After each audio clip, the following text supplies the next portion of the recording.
What is going on, ladies and gentlemen? MonkeyFlop here, and today wanted to talk about the PlayStation 5. Now, this is rumor and speculation, so take it with a grain of salt. Take it as you would anything else on the internet. Please, please, please do not get your panties in a wad. That being said, let's go ahead and jump right into it. There's a lot of rumor and speculation going around the internet about PlayStation 5 and details concerning PlayStation 5. Now, I myself do not believe that they're going to reveal anything during Japan's show. A lot of people are expecting and speculating that PlayStation Experience has been canceled and the big reveal is going to be at Japan's show. And I highly doubt it. One, because Christmas is right around the corner. They don't want to hurt the sale of the PlayStation 4. And if they release information about a PlayStation 5, a lot of people are going to be hesitant and, hold off on getting a PlayStation 4. It's evident that the PlayStation 5 is going to come sooner rather than later. A lot of analysts are expecting the PlayStation 5 to be introduced by the end of 2019. And I could kind of see that as to be true as well. Now, ideally, we would see it at E3 2019 and then a release around Christmas time. Usually that's how things go, but we'll have to wait and see in regards to that. There is new news coming out this week. Actually, it just came out yesterday. The news dropped that Sony has a patent title called Remastering by Emulation. And this is registered by Sony Interactive Entertainment America, LLC. And, you could take this and digest it in so many different ways. What a lot of people are saying with the PlayStation 5 backwards compatibility is that you're going to be able to have the ability to play PlayStation 4, PlayStation 3, 2, and 1 all on one system. And,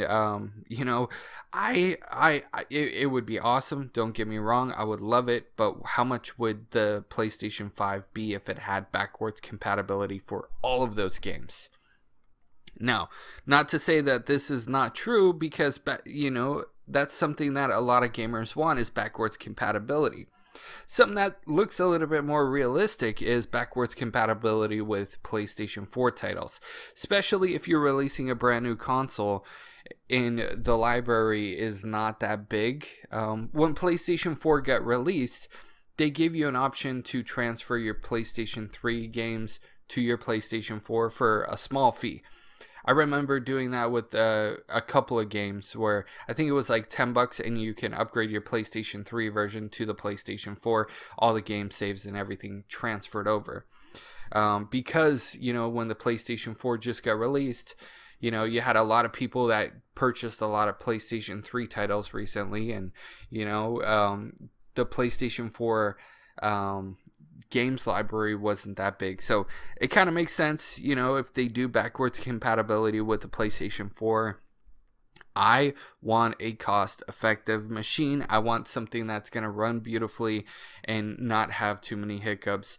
When you have a lot of different moving mechanics and, having backwards compatibility like this, I would absolutely love it, but it's kind of unrealistic, especially with what Sony's come out and said about backwards compatibility.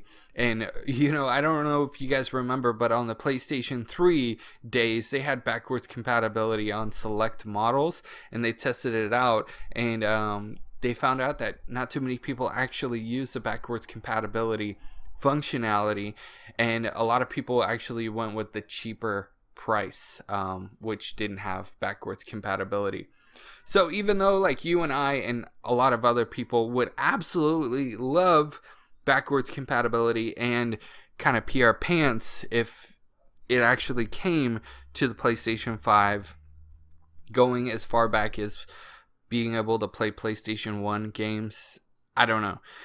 But a lot of people are digesting it in a lot of different ways, and remastering by emulation could just very well mean that they're going to be remastering and bringing games over to the PlayStation 5. Maybe they'll have an emulator that you'll be able to download the games and play them. Having the PlayStation 5 to be able to read different discs, such as the PlayStation 1, PlayStation 2, PlayStation 3, PlayStation 4, and PlayStation 5. That kind of seems a little bit too far-fetched. But I'd love to know your guys' thoughts and opinions about this in the comment section below. 1, do you think PlayStation 5 would have emulation remastering? Or do you think it would be like, would you hope for physical, being able to put a physical disc in for backwards compatibility? I love to know your guys' thoughts and opinions in the comment section below. Now, this patent was actually dated for October 2nd, so this news has been out in the wild for quite some time, but it's been trickling down, and there's been a lot of rumor and speculation about it, and I kind of wanted to hold off. But since so many news outlets actually covered this, I figured I'd go ahead and give my own spin on it as well. Backwards compatibility would be awesome. The emulation part of it is kind of a little bit more realistic. But I'd love to know your guys' thoughts and opinions in the comment section below. If PlayStation 5 got announced, say, during the Japan show, would you guys, hypothetically speaking, would you guys still purchase a PlayStation 4? Let's say, whether or not you have a PlayStation 4 right now, for just hypothetically speaking, I'm passing this question off to you. Let's pretend you don't have a PlayStation 4. PlayStation 5 is announced and it's coming in 2019. Would you still get a PlayStation 4, or would you wait for the PlayStation 5? Love to know in the comment section below. Make sure to hit a like. If you guys are new, hit that subscribe button, bell notification, and I will see you guys in the next news update. You guys are freaking awesome.